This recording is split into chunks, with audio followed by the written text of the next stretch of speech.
Bauhaus movement. What was the group espace? Why were two exotic birds fed bananas and shaved of their feathers? And what went on in the mysterious man shed in the garden? Let's start at the beginning. The block in question is 21 Ennerdale Road at the junction with Brandstone Road, just round the corner from Kew Gardens and the village. It's called Voltaire, and it was completed in 1963. Among our file of purchase documents, I found the lease granted to the original owners of the flat. Bit small to read there, I'm afraid, but it was Douglas Dennis, a BOAC flight engineer of Church Road in Richmond, and his wife Gillian. So for a 125-year lease, they paid a grand total of, anyone here from Ennerdale Road? Anyone from Voltaire? Anyone like to guess what they paid for a 125-year lease in 1963? Well, it wasn't 3p, no. It was £5,450. Come to me for counselling afterwards. But back to Voltaire. That's a slightly odd name, isn't it? After all, who calls a block of flats Voltaire? Not Voltaire Court, maybe with a nice matching block called Rousseau Court just round the corner, but just plain Voltaire. There were two more aspects of Voltaire that seemed curious. Firstly, viewed from the street, our block, unlike any other block I could see in the neighbourhood, is very definitely curved. Then, shortly after moving in, a neighbour mentioned to me that the flats were said to have some connection with the German Bauhaus movement, and it was to do with the square balconies. Also possibly to do with the very light glass stairwells and their rather distinctive banisters. But no one knew who the architect was, and Bauhaus in 1963, really? The Bauhaus movement flourished in Germany in the 1930s, didn't it? But 1960s Voltaire is surely best described as mid-century modern. Curiouser and curiouser. I was determined to find out more. Googling Voltaire Flats Kew, I drew a complete blank. But taking another look through our file of flat purchase documents, the very last piece of paper, a copy of the original planning application for the block, showed a name. Could this be our architect? You can just see Vivian Pilley, or Piley, Esquire, FRIBA, Fellow of the Royal Institute of British Architects, and a date of the 5th of August, 1961.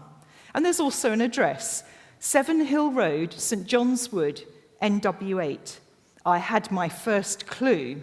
I was off. An hour or so on the internet, and I'd found out lots about Mr. Pilley. Vivian Pilley had been born Amnon Vivian Pilichowski in Châtillon, a southwestern suburb of Paris, in 1907, to a Polish Jewish family. His parents were artists of some repute, and the family, including his older sister, twin sister, and younger brother, emigrated to England around 1913. They set up home at the address I'd found on the document, 7 Hill Road, St John's Wood, where they remained for several decades. This is what the house looks like now. In 1929, Pilichowski became a naturalised British subject, and at some point around this time, he changed his name to Vivian Pilley. Whether officially or not, we don't know. He is still Pilichowski on his naturalisation certificate. On this application, he stated he was a student at the Architectural Association School in London. And it's at this point that modernism starts to take centre stage. Because in the early 1930s, the AAS became the first overtly modernist architecture school in Britain. Here's a definition of modernism, which I looked up at this point. Rejecting ornament and embracing minimalism, modernism was associated with an analytical approach to the function of buildings, a strictly rational use of often new materials, structural innovation and the elimination of ornament. It was also known as international modernism or international style. That's the definition from Rieber.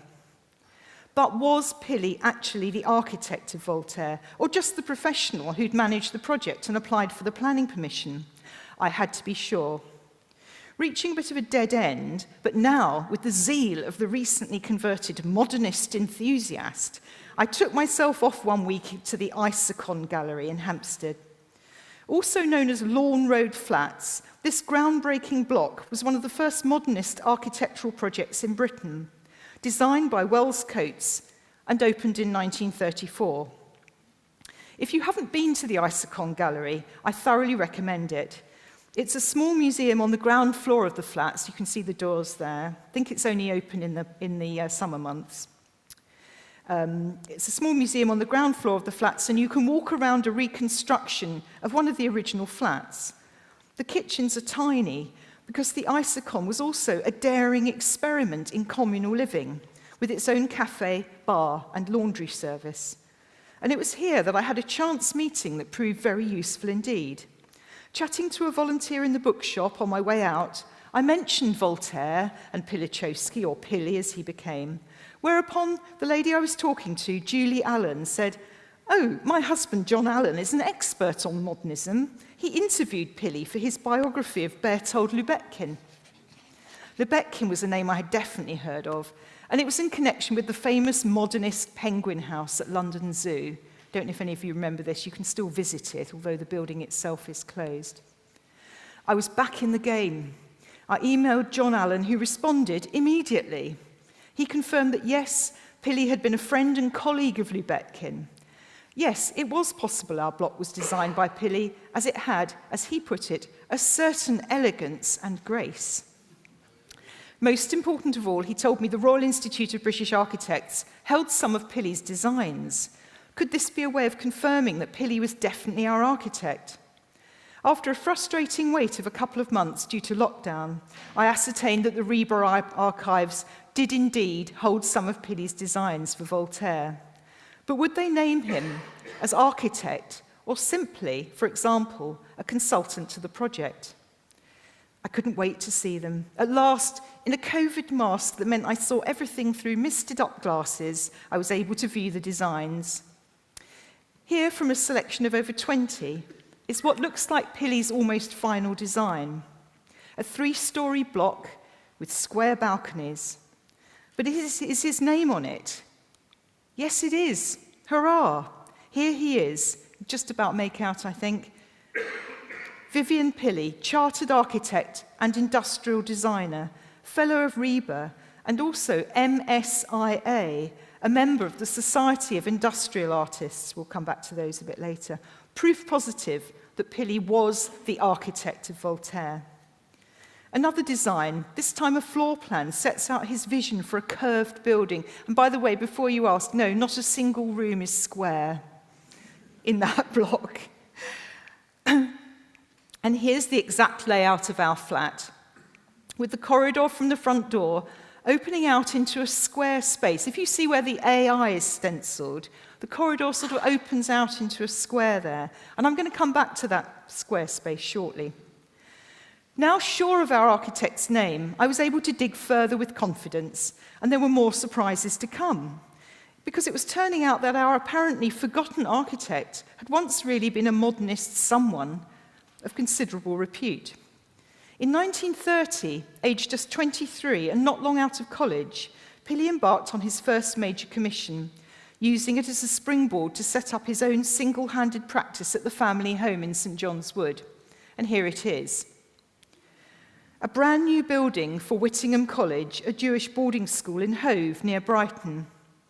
As you can see, the completed project was grand enough to warrant a long feature in Architecture Illustrated, which described it as a fine representative of the most up-to-date architectural fashion, the so-called international style. It's light, practical. There are sliding doors behind that staircase. There was a lot of emphasis on fresh air and light. So far, so Bauhaus. We are told the floor was rose pink and that the railings were blue, but we'll just have to imagine how beautiful it looked and how revolutionary for a British boarding school. Slightly mind-blowing, I think, in that particular date. The following year, he designed Highfield Court, a medium-sized block of modernist flats in Golders Green. And here, an interesting strand to his career first appears, and that was interior design. The interiors of Highfield Court featured furniture by renowned Finnish designer Alvar Aalto. You see an interior there. Even more interesting, one of their pioneering features was that each had a lounge hall, creating a space for a small grouping of furniture and perhaps some socializing. Remember that square space in the layout of our flat? But back to Google, I decided to search under both names, Pilichowski and Pili, and made more discoveries. While our man and his brother Ari changed their names to Pili, his parents, who already had established reputations as artists, stuck to Pilichowski. In what was already a bohemian part of London, their house in St John's Wood became something of a cultural salon, with guests who included the Huxleys, Einstein, and many of the famous Jewish intelligentsia of the day. While Pili's father, Leopold Pilichowski, continued to paint traditional historical subjects, his mother, Lena, known as Madame Pilico, was an artist and fabric designer, and one of the first women to exhibit with the influential art society called the 7 and 5, at a period when it was moving very much in a modernist and abstract direction. It was at this point that I also made progress with the Bauhaus connection. In 1937, and still only 30, A.V. Pilichowski's work was included in an exhibition at the Museum of Modern Art in New York entitled Modern Architecture in England. Here's the cover of the catalogue. It is difficult to understate the importance of this. Here is Pilichowski, well, sorry, can't see him very easily there, but anyway, in the list, with his designs for Highfield Court, Whittingham College, and some flats in Edwards Square in Kensington. And he's alongside what are still regarded as some of the biggest names in international modernism, including founder and director of the Bauhaus School, Walter Gropius, as well as former Bauhaus teacher Marcel Breuer, Serge Chermayeff, and Wells Coates, designer of the Isokon building, Bertold Lubetkin, founder of the Modernist Tecton practice and architect of the famous Penguin House, and a plethora of others, including Maxwell Fry, Frederick Gibbard, Laszlo Moholy-Nagy, Lindsay Drake, and F.R.S. York. And here's a quote from the preface to the exhibition catalogue. And this specifically cites England's welcome to European refugees from fascism as a factor in the unique flowering of talent on show in the exhibition. England's hospitality not only to continental ideas, but to foreign architects.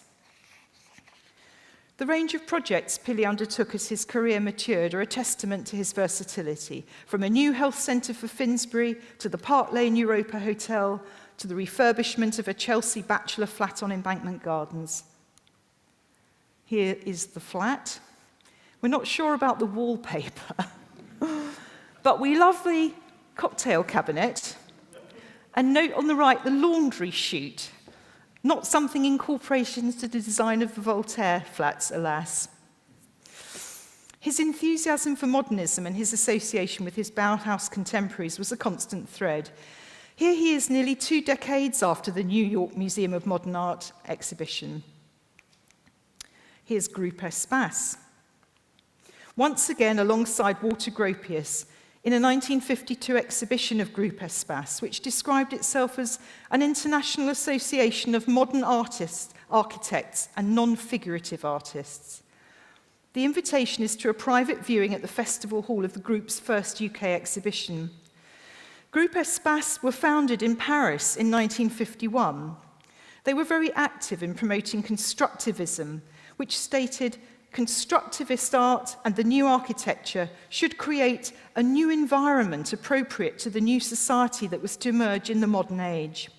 They envisaged a public art as social and collective, capable of mass production and with communal living in mind.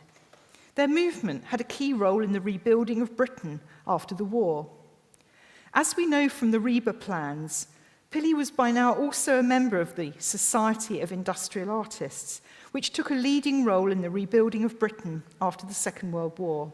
So here, another piece of the jigsaw fits. Knowing what we now know about its architect, Voltaire does in fact fit firmly into this narrative.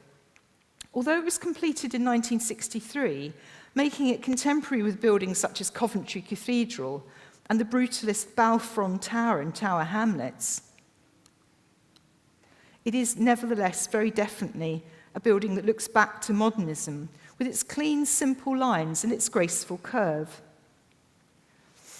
Our square, jutting balconies with their black metal rails suggest a Bauhaus look, and our interiors, including the lounge hall that Pili first introduced at Highfield Court, again, a feature that he'd experimented with earlier. This was taken in a flat in Voltaire that had been left almost unchanged since it was first built. Perhaps the interiors originally even featured furniture by Alvar Aalto. Here's a couple more pictures before that original flat was refurbished. The bathroom, a lovely, lovely parquet floor, which our flat, I'm sorry to say, hasn't got, must have all been ripped up. But anyway, that's the flat as it would have been in 1963. But as you may have gathered from my introduction, I discovered a great deal more to the story of Voltaire. So in the tradition of all good detective series, I'd like to present you with a short prequel, an endeavour to the Morse of Voltaire, if you like. And the prequel is, drum roll, Sir Arthur Herbert Church. A search of maps from just a few years before Voltaire was built in 1963 shows this from 1959. It's that map again. The site of what is now the flats was previously occupied by a large plot around twice the size of neighbouring ones, on which stood a detached house and also an outhouse. So if you follow Branston Road across from the gardens side to Ennerdale Road, that plot right opposite the end, you can see a largish block and then a small one in the corner. So that was the house and an outhouse. Come on to that in a moment.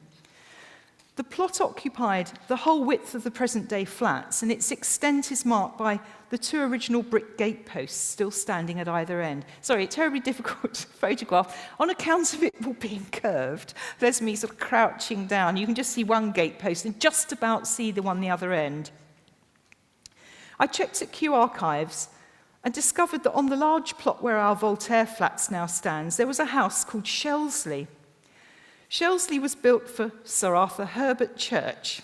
Here he is. Later, Sir Arthur. He's got a slightly sort of Monty Python look about him, and I think if Terry Gilliam had got his hands on him, his head would have flipped back and some flowers would have come out or something. Anyway, he was later Sir Arthur, a chemist, mineralogist, artist, polymath, author, Fellow of the Royal Society of Arts, and basically an amazing bloke who seems to have discovered absolutely everything and known absolutely everyone worth knowing. I found all this in about 5 minutes on the internet, where there's an almost overwhelming amount of information about him. I won't go through his life in detail because we'd be here till midnight. So here are some highlights, including, as promised, some details of what we will tactfully call the tropical bird incident. Sir Arthur was born in 1834, the youngest son of a solicitor of Bedford Row in London. The family appear to have been nonconformists. He was educated at King's College, the Royal College of Chemistry, and Lincoln College, Oxford, after which he was appointed Professor of Chemistry at the Cirencester Royal Agricultural College. In 1879, he became the first Professor of Chemistry at the Royal Academy of Arts. In the same year, aged 45, he married Jemima Pope, the daughter of a colliery proprietor in Leeds, Yorkshire. And it was just after this that Shelsley was built. This is an 1891 census showing Arthur, Professor of Chemistry and consulting chemist, his wife Jemima, a cook housemaid, a housemaid, and a parlour maid. I think very hard to read on that. He's actually, you can just see Shelsley as the middle house there, and then the church, Sir Arthur, his wife, and then the servants, so several servants, obviously reasonably well-to-do. Sir Arthur became a leading authority on the chemistry of painting. So it was only natural that when the recently installed Macleay's frescoes in the House of Lords in the Palace of Westminster, depicting the battles of Wellington and Nelson, started to turn black, he was called on to identify the cause. In fact, these are still there, as you can see, and they seem completely hideous to me. But anyway, it was obviously the latest thing at the time. Anyway, so Arthur was called in to work out why they were turning black. This proved, surprised, to be airborne sulfuric acid from smoke from a city where everyone was burning coal. He advised on their restoration. He discovered several mineral types, including the only British cerium mineral, a Cornish mineral which bears his name, churchite. I looked up cerium. I don't know if there's any chemists in the audience. It's actually a metallic mineral which is in fact still used in various industrial functions today. And actually it leaves a mark, a bit like sort of graphite. It's that type of thing. Rather beautiful. It looks like a sort of furry thing, doesn't it? It's really quite extraordinary. To say he was a prolific author is an understatement. He published the results of his research on subjects as diverse as the food grains of India, English porcelain pigments, and precious stones. His Colour, an Elementary Manual for Students, was a standard textbook well into the 20th century. His Laboratory Guide for Agricultural Students ran into 8 editions, and the Royal Society catalogue quotes 137 titles up to the year 1900. Here's another of his popular publications, The Chemistry of Plants and Painting. This is in Kew Archives, by the way, in their library. He was elected Fellow of the Chemical Society in 1856 and of the Royal Society in 1888, and was created a KCVO, that is, Knight Cross of Victorian Order, a distinguished form of knighthood bestowed by a sovereign, in this case Edward VII, in 1909. It seems he carried out much of his research at Shelsley. The small outhouse standing in the grounds that we saw earlier on the map was constructed for Sir Arthur's use as his private chemistry laboratory, so back to that little square with that little square in the corner of the plot. It's possibly here that one of science's less glorious episodes took place. This was his investigations into the origin of the red pigment, later named tyrosine. Tyrosine is a naturally occurring red pigment that's 6% organocopper and a natural source of porphyrin. In the animal kingdom, it's found in the plumage of the banana and plantain-eating bird family of turacos, natives of South Africa. So get that, copper from bird feathers. Sir Arthur's curiosity was piqued when he'd been told that a Mr. Ward of Wigmore Street, who owned a turaco bird, had dipped some of its feathers in a jar of water and that red pigment was released. Actually, when they spread their wings, they're completely red underneath, so there's more red on those birds than meets the eye. Not long after this, a pair of turacos sent to a friend of Sir Arthur's by a military medical officer called Dr. Hind in the Gambia appeared to lose their red pigmentation, much to the disappointment of their new owner. Sir Arthur felt sure that this colour change was due to the lack of bananas in their diet and set out to investigate. He conducted a number of experiments on the 2 imported turaco birds. They were deprived of bananas. They were then fed a diet exclusively of bananas. They were clipped and their plumage subjected to distilled water, absolute alcohol and ether.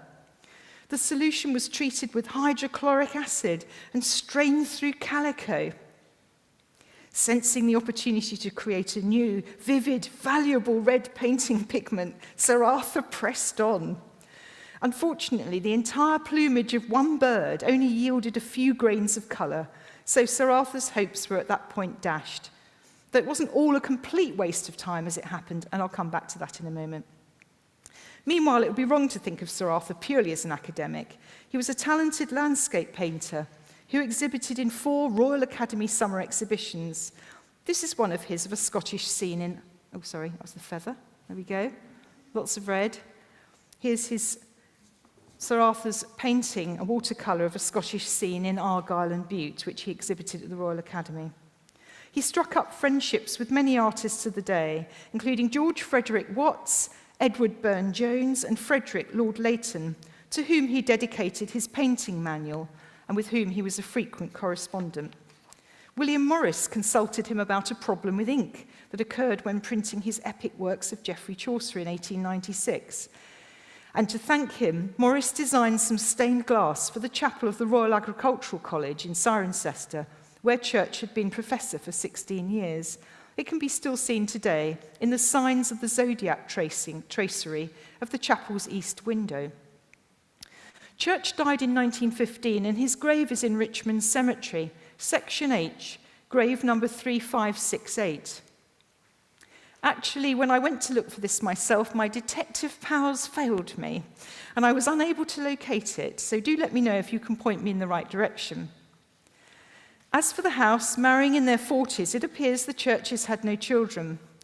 Is this the reason why Shelsley was demolished in the late 50s or early 60s and the plot sold to make way for the building of Voltaire? More research may reveal the answer. Sir Arthur did, however, leave a number of extremely valuable legacies. He was an enthusiastic collector with wide-ranging interests. He bequeathed his chemical and mineralogical apparatus and specimens to the University of Oxford. He left his valuable collection of faceted gemstones to the trustees of the British Museum, and they are now believed to be in the Mineral Gallery of the Natural History Museum.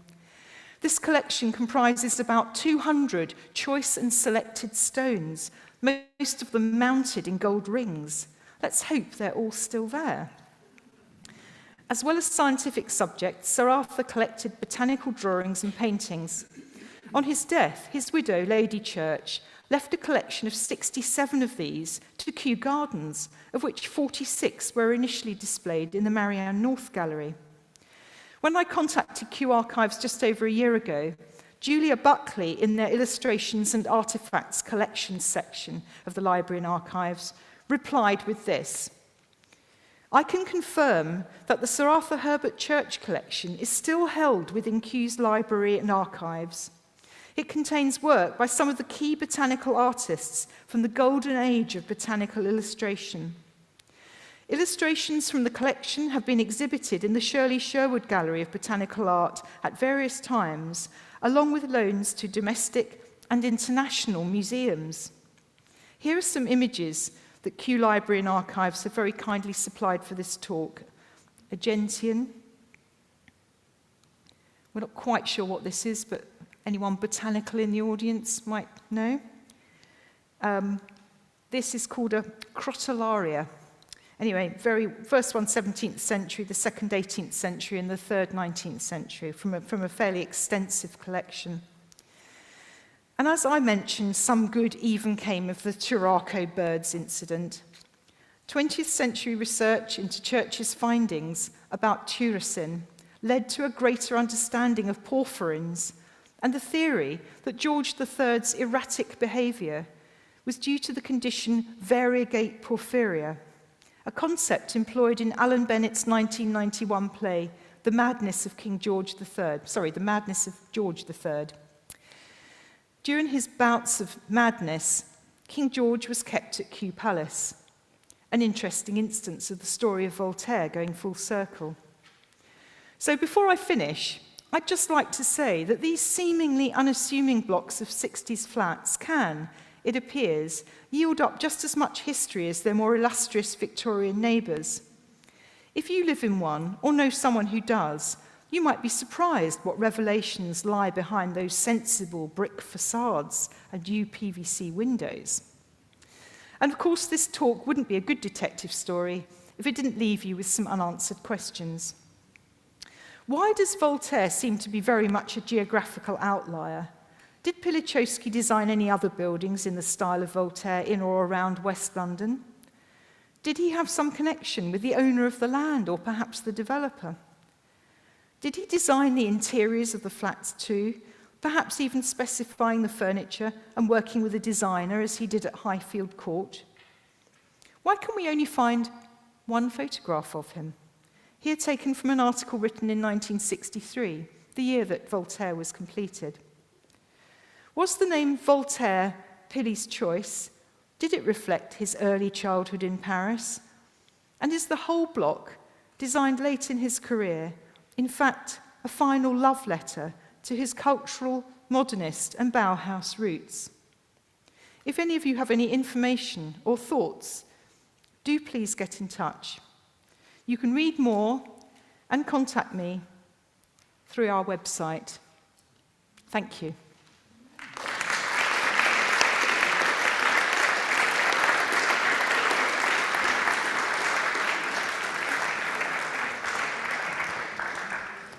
I was slightly worried when Hilary said she's going to read her talk, and then I remembered she's a scriptwriter and used to work for the BBC. What a very well told story, Hilary. Thank you very much indeed. Do we have any questions?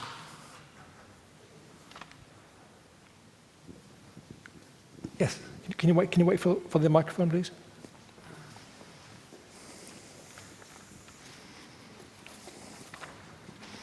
Yes, that was a fascinating lecture. Thank you very much indeed. But I am one of your neighbours.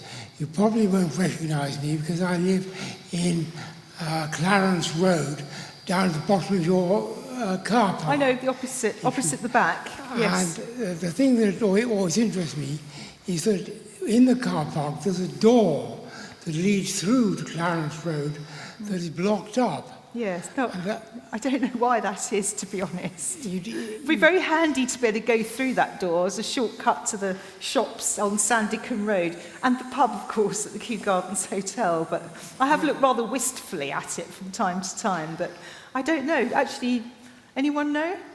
No, we don't know. A couple of people from Voltaire here, but we don't know. It's interesting that Branscombe Road, the other side, lines up with Clarence Road. I wonder if it went and it all the must way originally, through.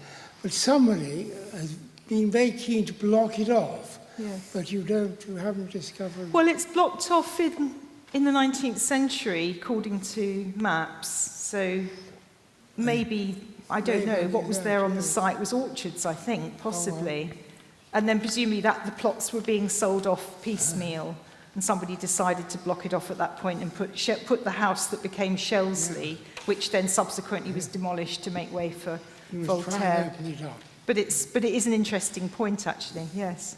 And somebody who knows more about the roads in Richmond might know that, I don't know.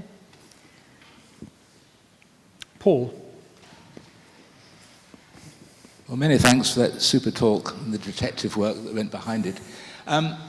Who was the client? Who was the owner of the land? Who was the developer? And might that be a clue to the name Voltaire and past clients of the architect and other developments going on in that area of southwest London at the time?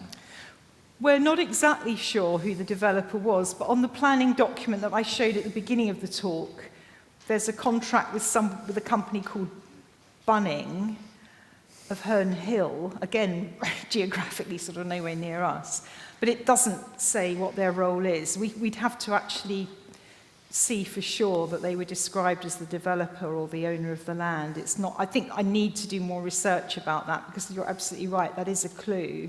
Were there other blocks? I mean, also, if I'm looking for blocks that sort of perhaps look a bit like Voltaire, that's a very good place to start, isn't it? Other ones that, and he may have designed other things. But I have got more or less a chronological list of everything that I think he's designed from Reber. And it doesn't mention, although it mentions Voltaire, it doesn't mention any other blocks in that area. Or anywhere, really, around West London. The name of the developer may be in the building control records, if they're survive on that part of the borough. I don't know whether I can get those. I did call the planning department who told me I think the documents we need don't exist anymore. I don't know. I mean, you may know more than I do about it, but I did draw a bit of a blank, I have to say, in getting any more documentation. So, but somebody very kindly suggested local papers. That was absolutely fascinating. Thank you so much. I embarked on a similar journey for a house that I live in that was designed in the late 60s and built in the early 70s. And my detective work took me to the RIB library, which is fantastic. But where I found the most breakthrough information was actually going to the Civic Centre itself, where they have microfiche. And the material that you want will be still held by the council, because that planning application was 1961, I think, probably 62, 60, well, if they were building in 62, 63, it will be 62. It was 61 was the planning application. Yeah, so if you have the address or a reference number or anything like that, it's no point ringing up the council, and it's also no point going online, because records that far back are not stored. On the ground floor of the Civic Centre is the microfiche. And thank you. And you can go in, it's all old wooden, you know, like filing drawers, and you pull it out, and if you're really lucky, they'll let you go behind the scenes like they did with me, because they couldn't originally find my thing because it had been misfiled, but I looked through the whole box. So it does exist, and the most incredible amount of information will be contained therein. Okay, thank you very much. So, you know, get on the bus to the Civic Centre in Twickenham. Yeah, I was a bit discouraged by their website saying that they had no records, but anyway, it's great to hear that. Thank you very much. Thank you. A question over here? Yes? Thank you very much for the talk. I've often admired Voltaire as I walk down Branston Road. My interest is more in what went before with Chelsea. Are there any pictures of the house and any indication of why it had such an enormous plot? No and no. I haven't found any pictures, and again, I mean, maybe there's a source that I haven't looked at, but I haven't, no. I mean, considering it, we don't think the house itself was necessarily huge, it's just that the plot was large, and possibly, we know that Shelsley was built for Sir Arthur and his wife, or appears to have been, and presumably, you know, there was a specification that he wanted this lab essentially in the garden, and therefore a large plot was suitable, and who knows what chemicals were being cooked up at the back there, so in case of explosions or something. So the house itself, I think, was the same size as the larger houses in Ennerdale that you can still see, but the plot itself was larger, and we just don't know. I mean, he was, you can tell from we can tell from the number of servants, etc., and his standing, and you know, his wife had come from quite a wealthy family. They were pretty well-to-do by then. He was very much a self-made man, but they were fairly wealthy. So it could just be they thought, let's have loads of space and a great big garden. But I'm none the wiser, and I'd love to see a picture of what the house looked like, but I haven't found one yet. Stephen. Thank you very much for your talk. Just a couple of comments. I can perhaps offer you a pre-prequel. Oh, right. Only in the sense, you've probably already found it, but Sir Arthur came with his wife as newlyweds to Kew, and they initially lived at 250 Kew Road, yes, which was otherwise known as Royston House, yes, while they were having Shelsley built. And Shelsley stands, as Ennerdale Road does, on what was the Selwyn estate, but the roads behind it, Clarence Road, were not part of the Selwyn estate. And going back to the 1880s or so, there was in fact a little road that joined up Elizabeth Cottages and Clarence Road and whichever the Victoria Cottages, I think it is, just as a sort of little back road there, making it a kind of U-bend. And that might be why there is a door at the end of your garden in the wall, as you might say. Originally, it would have opened into a little bit of connecting road. Thank you.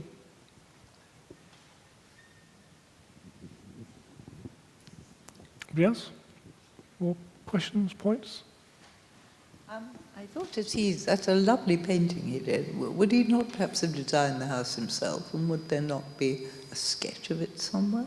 Well, it's possible. I mean, he was obviously, you know, quite an accomplished artist and recognised as such. And it's very hard to believe he wouldn't have had a go, isn't it?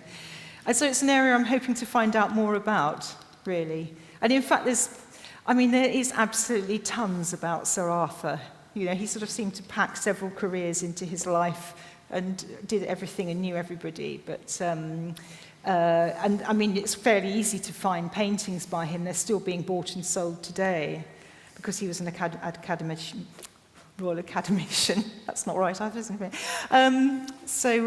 Yes, he may well have, you know, had a hand in the design. I don't know.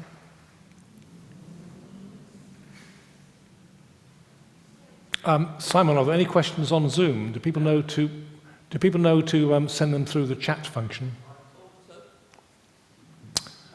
Any more questions here? Because if not, you might wrap up and go downstairs for a glass of wine. As I said, fascinating talk, Hilary. I mean, I think you told the story very well. We've got some very interesting questions and points as well. So I think we've had an excellent evening.